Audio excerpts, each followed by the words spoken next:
नमस्ते र सेवा सबजना र वेलकम छ एलेसम्म ब्लगमा र आज चाहिँ मामु र म बजार जान लागेको छु नि त भाइ क्याप्सन गर्नुपर्ने छ अनि ब्याङ्कहरू अनि कता कता जानुपर्ने छ बजार जानुपर्ने छ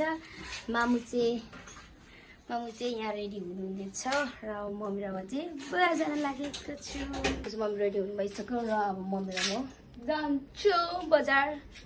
तर घाम एकदम धेरै घाम छ यता चाहिँ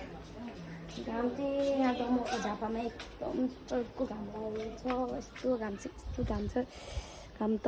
यति साह्रो घाम छ कि घामको त कुरै गर्नु हुँदैन मम्मी छाता बोक्नु है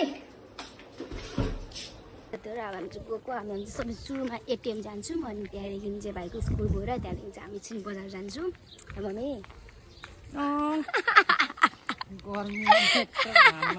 घाम फेरि यत्रो कस्तो लागेको छ क्या अलिकति गर्नु न बनाउनु बनाउनु न यसरी यताको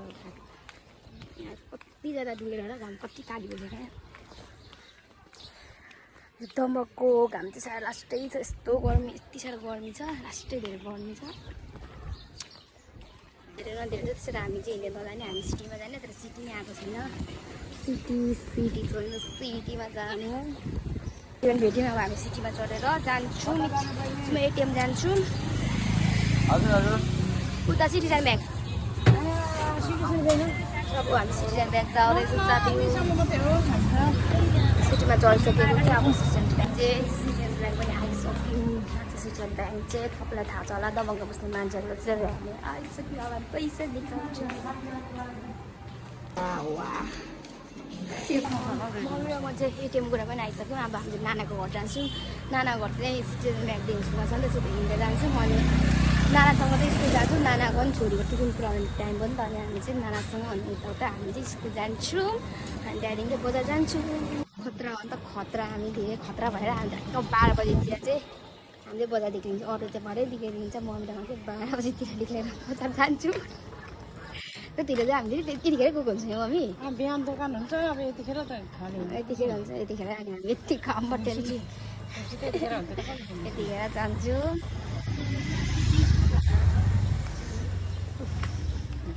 कति गर्मी साह्रै धेरै छ अति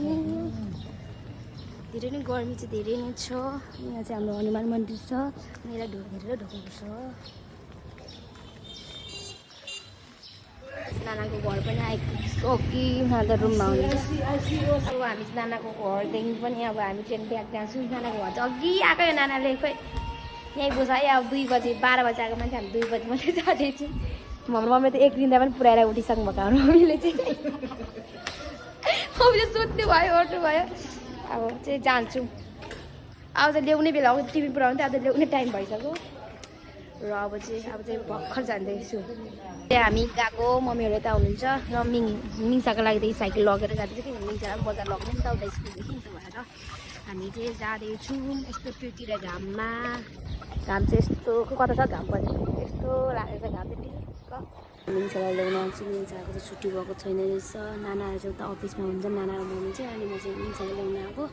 तर मिङ्साको चाहिँ टाइम भएको छैन रहेछ एकछिन अलिक 5 मिनट लाग्छ र म पर्खिराखेको छु मिङ्सालाई पनि लिएर हामी जाँदैछौँ मिङ्सा यता हेर्नु हाई भन्नु न र अब हामी चाहिँ जाँदैछौँ हामी चाहिँ यता बजार पनि आएको बजार भन्दा यहाँ पर्दा किन्नुपर्ने त त्यही भएर हामी यता आएको छौँ पर्दा दोकान मम्मीहरू जान्छ हेर्दै हुन्छ र म चाहिँ यहाँ बाहिर छु मिङ्सासँग के किन्ने अरे मिङ्सा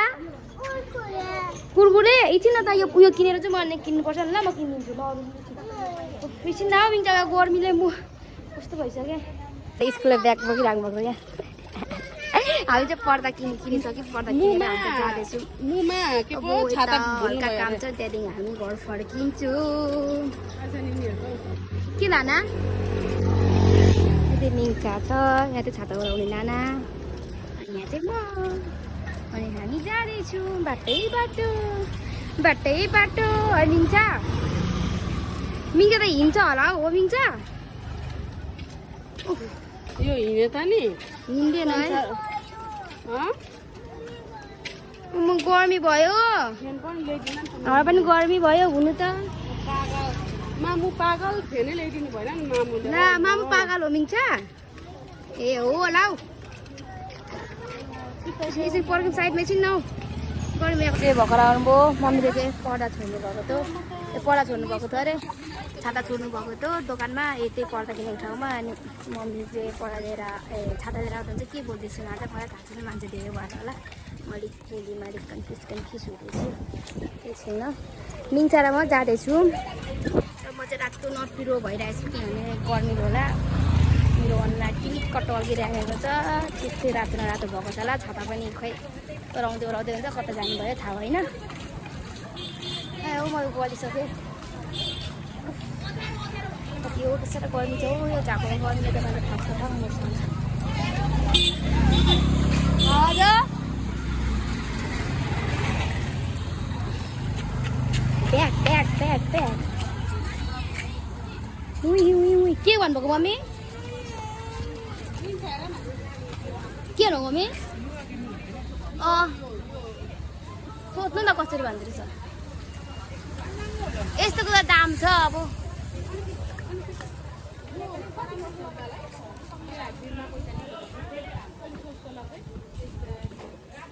यस्तो होइन सिम्पलमा त रातो त उयो राइडेसको भनेको त त्यस्तो सेट होइन अर्को सेट बाहिरतिर किनौँ न मम्मीको त यहाँ मम्मीले राइड्रेस किन्ने कुरा गर्दै हुन्छ राइड्रेस हेर्दै हुन्छ अनि दाम सुनेर मेरो मम्मी त ढल्नु कोसिस गर्दै हुनुहुन्छ के भयो यहाँ रुन्ची चाहिँ गर्छ रुन्ची चाहिँ एकछिन उभिनु पनि दिँदैन उसलाई डुलाको डुला गर्नु भन्छ यता हेर त रुन्ची कहाँ भन न कहाँ जाने कहाँ के किन्नु लाग्दैछ के किन्नु के खोइ पैसा यो बार्बी बार्बी किन्नु लागि पैसा चाहिँ खोइ मसँग त छैन है मसँग त मिल्छ मामुला भन्नु है हुँदैन आउनु भोलि पर्सि किन्नुपर्छ आउनु डेरी मिल्क भन्नु न मिन्छाले त डेरी मिल्क खायो गुडिया किन्नु ल्यायो लास्टमा डेरी मिल्कमा झरो मिन्छ चाहिँ बजारबाट फर्की नानाहरू र बहिनी चाहिँ उता नानाहरू चाहिँ घर जानुभयो अनि हामी चाहिँ मम्मी र म त्यता फर्क्यौँ एकदम घाँटी खानु त मेरो हात भाँचिसक्यो म त पुरा टमाटर मम्मी त डन्ठा बोकेको हुन्छ म त पुरा टमाटर जस्तो देखिरहेको छु र रातो नपिरो किनभने बोलेर हत्तु यस्तो गर्मी म त बोलेर हत्तु भइसकेको छु साथी हो र अब हामी घर चाहिँ आइपुग्नु लाग्यो घर चाहिँ यहाँ छ आइपुग्नु लागि म त कस्तो भोक लाग्यो ला अहिले करेन्ट आउँछ खाएर भोक लाग्यो त यति त थियो नि त अनि त्यो कोरेन्ट कति जग्गा आउँछ त है साथी हो गलियो ए कति फेरि भारी न भारी लाग्यो के छ हौ मेसमा चाहिँ स्याउ 1 केजी त छैन अङ्गुर आधा केजी स्याउ 1 केजी मलाई भारी राख्नु थाल्यो साथी हो आयो यस्तो गर्मी त कुरै नगर्दा हुन्छ यहाँ त त्यो त फाइनली घरमा ल्याइपुगिसकेँ म त कति इच्छा गरेको ठेलाएर बस्छु चाहिँ यति साह्रो गर्मी छ कि हो झापा लगाउनु सक्दैन यस्तो लागेको त बाहिर निक्लिनु सक्दैन रहेछ साथी म चाहिँ भोक लागेर यहाँ अघि लिएको अङ्गुर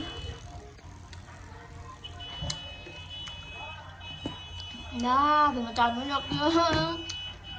यति गर्मी छ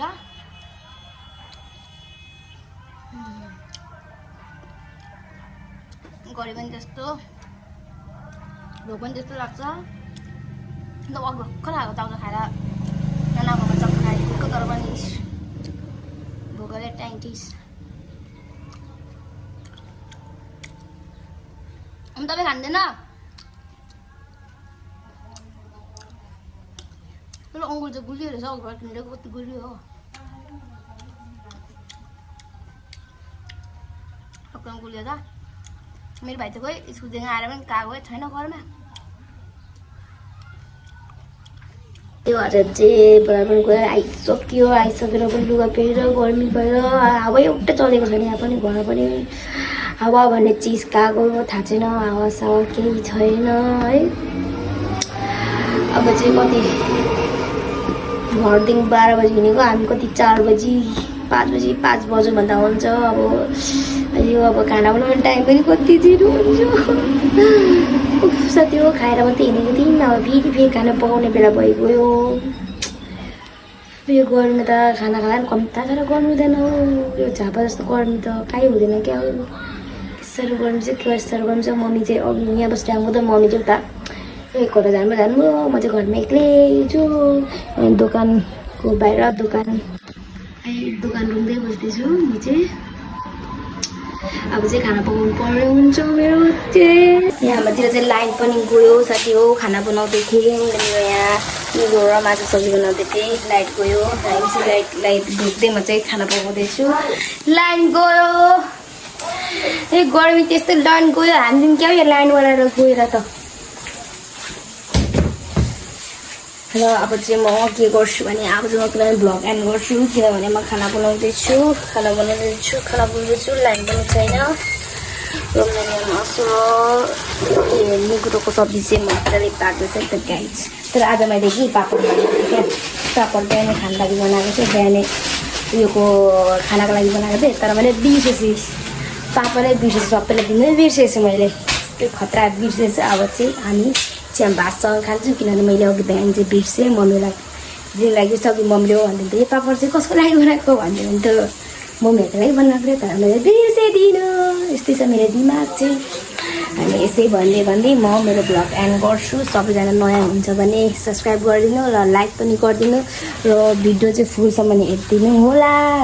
सबैले सब्सक्राइब चाहिँ गरिदिनु होला र सेयर पनि गरिदिनु यसै भन्दै म भ्लग एन्ड गर्दैछु बाई बाई गाइज फेरि नेक्स्ट भ्लगमा